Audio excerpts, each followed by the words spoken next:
Hello, welcome back to the Back Post. It's a rare occasion that I get to intro because usually I fuck it up. But this is going to be good this time. How are you doing, Jay? I mean, swearing in the first 20 seconds of a pod is kind of classed as fucking it up as well. We don't want to be demonetised before we actually get... that's so funny, come on. I mean, to be honest, I'll probably keep that in anyway, it's just too funny. So we just carry on from there. Yeah, Jay, how you doing, mate?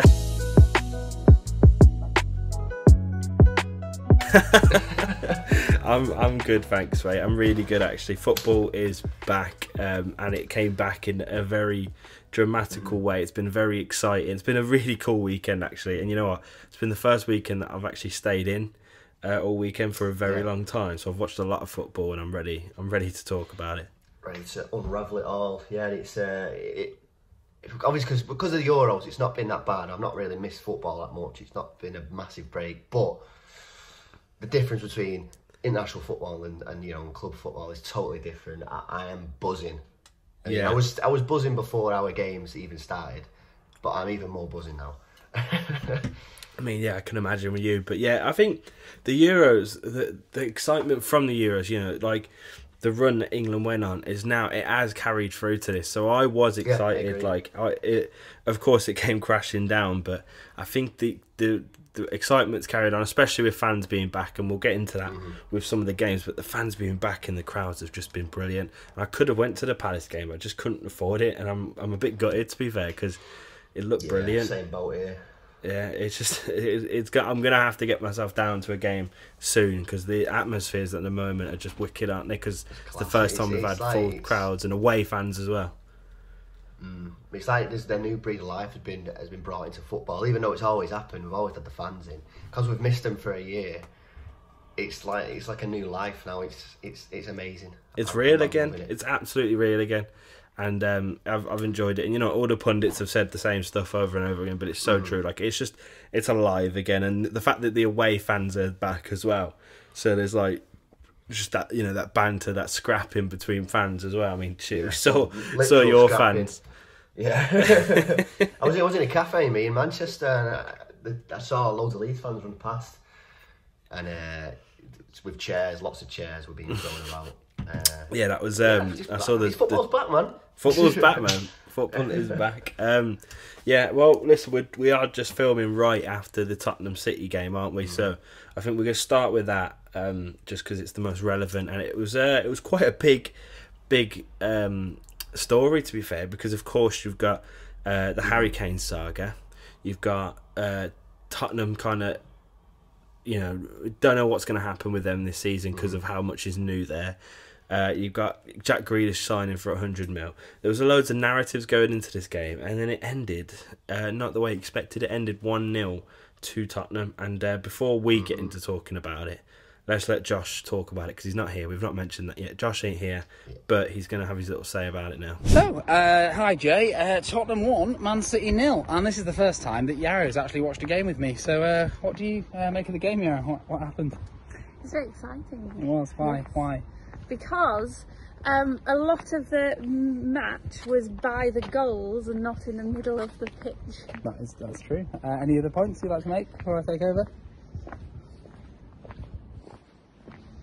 No, not really. No, that was the anything big about fun. the goal being good, Man City. The goal was very good. Yes. Anything I told you during the match maybe sunk in?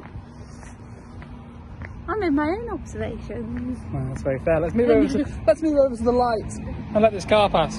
Right, we lost quite a lot of light and some cars went past there, so we'll try again now that we're back in the hotel. And Yarrow's punditry wasn't far off. A lot of the action was near the goals.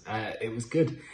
I'm going to miss out a lot of things, because that game was a bit of there was so much to take in. Like I was excited yet fearful for Oliver Skip, Tanganga, mainly Skip, but really excited, really please take this chance, and he did. He was immense, not as immense as Tanganga. Pocketed Sterling and Grealish all game. That he did not look like a £100 million player there, did he?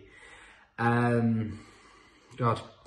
Hotspur great, Tanganga great, Eric Dyer fantastic, and you wouldn't have thought, and Sanchez, and you wouldn't have thought you'd be saying that about those two. We got an exciting little little glimpse of Romero at the end, just, you know, coming on. You know, he'll be involved in the up and coming weeks.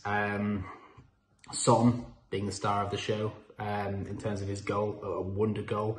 He's going to have to take on that mantle if the Harry Kane situation doesn't go Tottenham's way.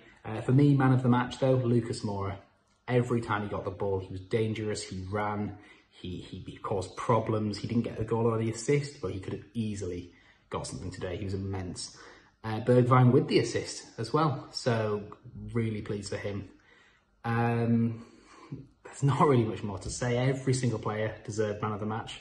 Lucas Moura just edges it for me, but fantastic. And that's not even seeing Brian Gill yet. Hopefully some new signings come in. And don't want to speak too soon, but I'm starting to get a little bit excited about Nuno's Tottenham Hotspur. My final note, and Adam will like this, I think. It's just from first reactions, but Jay disagrees. I thought Grealish looked a little bit lost. I didn't think he looked like a Man City player at all.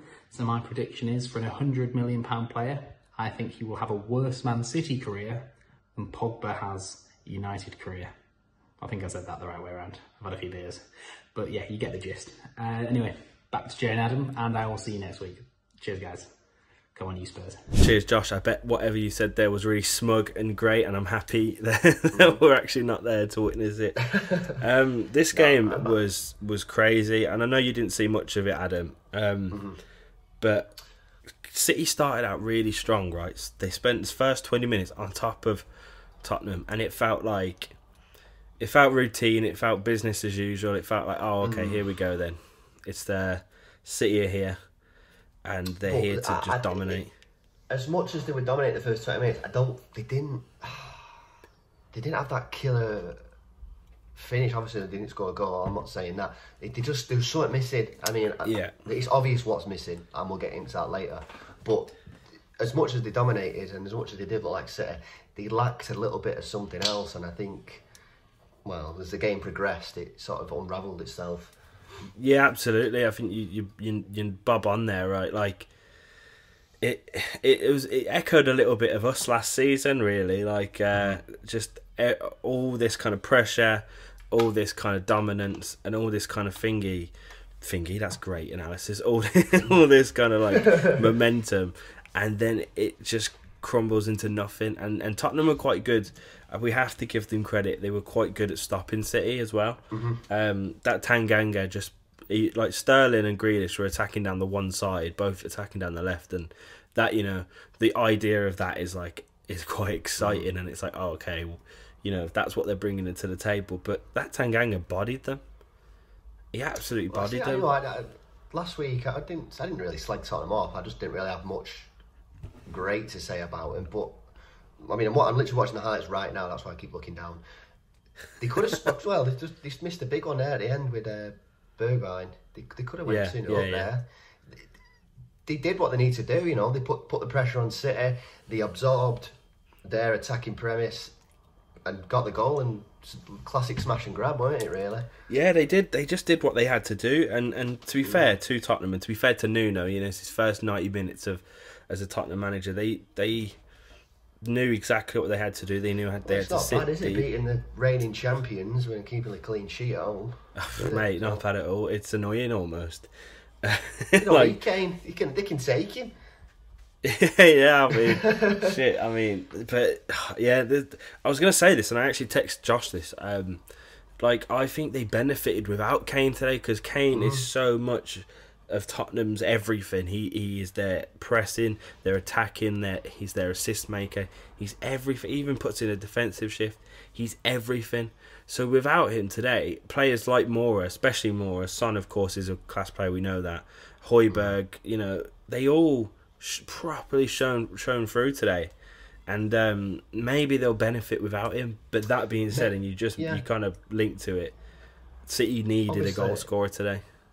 That's obviously he is, from his top 3 strikers in the world at the moment. I'd even be tempted to say he is the best striker in the world at the moment. But I mean, if I was Levy, I think he's doing it right. He's upping the money with Kane. It looks like they're going to get 150 mil for him, which is ridiculous. But it seems like it's happened a bit too late.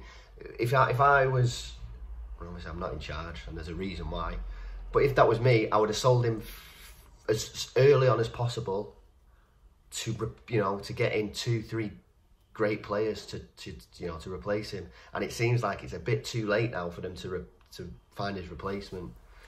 Yeah, and it's a sticky one, isn't it? Because then when he does inevitably, when he inevitably comes back, he's going to have to play. You got to play Harry Kane, and there's going to be that kind of weird atmosphere around him with the fans in the ground. He's obviously a professional. He's obviously going to do his job. That's Harry Kane. But yeah, it's so weird. They should have just sold him, like you said. But I think if City had him today, they could have won.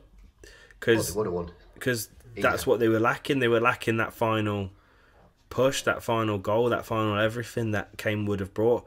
Today, you know, I think there was moments where some of the wingers pulled it across, and there was perfect moments, but there was just no one in there. And if there was, it was like Sterling or Torres that aren't, you know, capable of poaching like Kane could have been.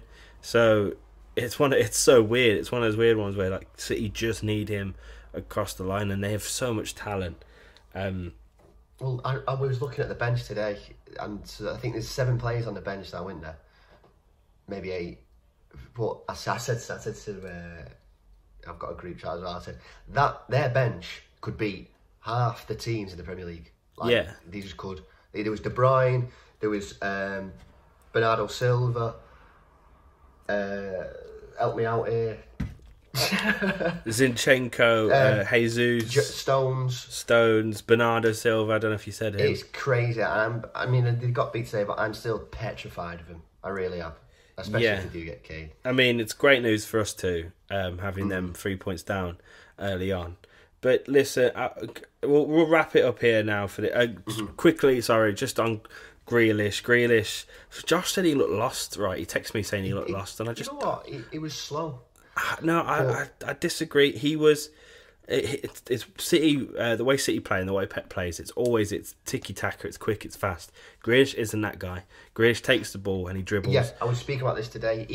He breaks up the play, doesn't he? He's looking for these fouls. Obviously at Villa, it's a different game plan. Yeah, Villa would benefit a lot from free kicks just outside the box. Yeah.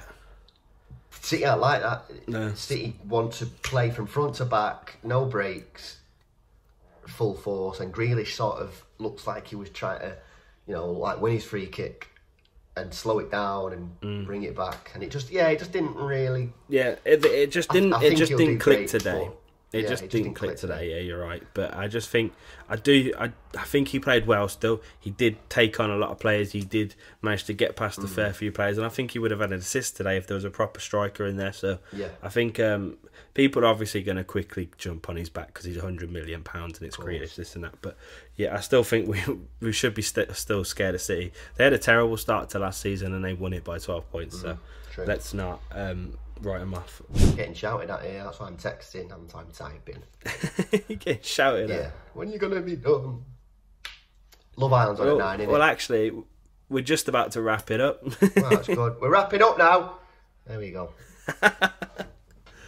Oh, that's funny. That's the best way to end it. Look, thank you for listening, everyone. This is, we're bringing out a podcast every single Monday now, so make sure you're checking in for that. The YouTube channel, we're going to have clips going up all week from this video, so make sure you subscribe to that. Check us out on the socials. We've got TikTok, right? Check out our TikTok because I think it's kind of funny. But that's me tooting on my own horn. Anything else, Ad? Well, yeah, you need to tell your dads because they need to watch this podcast because it's really good. And your dads we're not really interested in you. We're more interested in your dad's watching. So if you could do that for us, we'd really appreciate it. Fucking hell.